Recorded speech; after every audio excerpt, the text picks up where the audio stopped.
I started the YouTube channel Analyzing Finance with Nick as kind of a place to discuss my more esoteric ideas that were not actionable trades.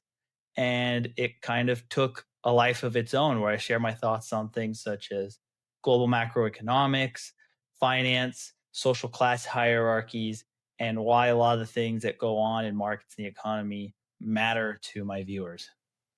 Quick question as a side note. When I graduated from law school, I was studying economics and finance on my own because I got so interested in it. It was in 2009-ish, so it was the whole crash and everything.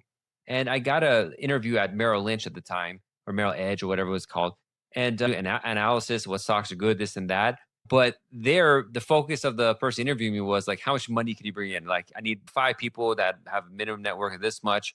When you say analyst or portfolio manager, how much is it reviewing stocks and trades and what good investment is, and how much is it management? How does that all work out? Okay, so if assuming you're not running your own business, there's a lot of different corners to finance. There are deal makers, like people like investment bankers, traders, brokers, etc., where they are just trying to facilitate transactions between a buyer and a seller in some way, shape, or form. It comes in a variety of different ways. And then there are people who are money managers who have more longer term relationships with their clients and are the ones who are making investment decisions. This could be hedge funds, this could be private equity, this can be a mutual fund or a traditional asset, long only asset manager or a wealth manager.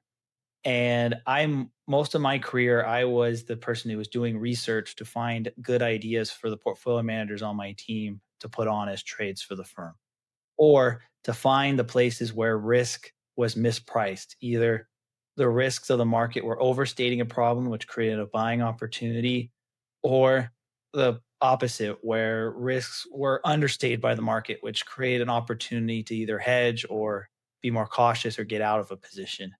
So that is kind of what I did. And then I'd also, when I was a portfolio manager, I would not just do research and analysis. I would be the one actually putting on the positions and managing the risk and trading it myself. Now that I run my own firm, it's kind of a hybrid. There's because as an entrepreneur, as you probably know, your job isn't just simply practicing law like a lot of lawyers. You have to go out and get clients.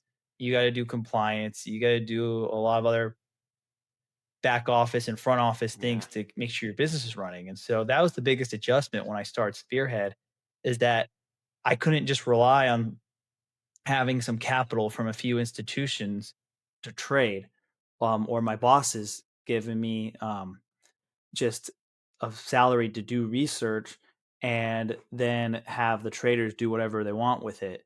Like with when you're running your own business, you need to have to get clients and you need to build your portfolios really in the interest of your clients.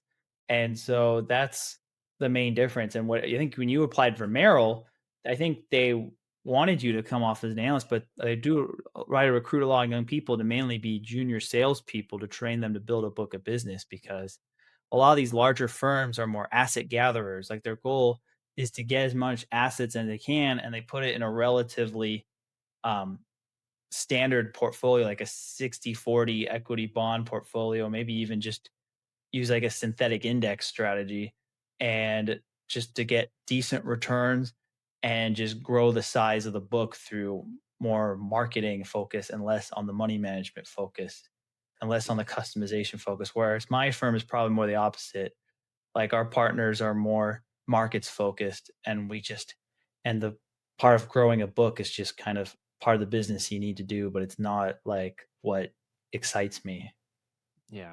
Now I got to give the disclaimer for you because always have to give for the law side. Nothing here is intended as individual legal or financial guidance. Some people know. Yeah, nothing here is investment advice. I'm not there's no promise or expectations of any returns. Do your own due diligence or find a competent advisor to help you.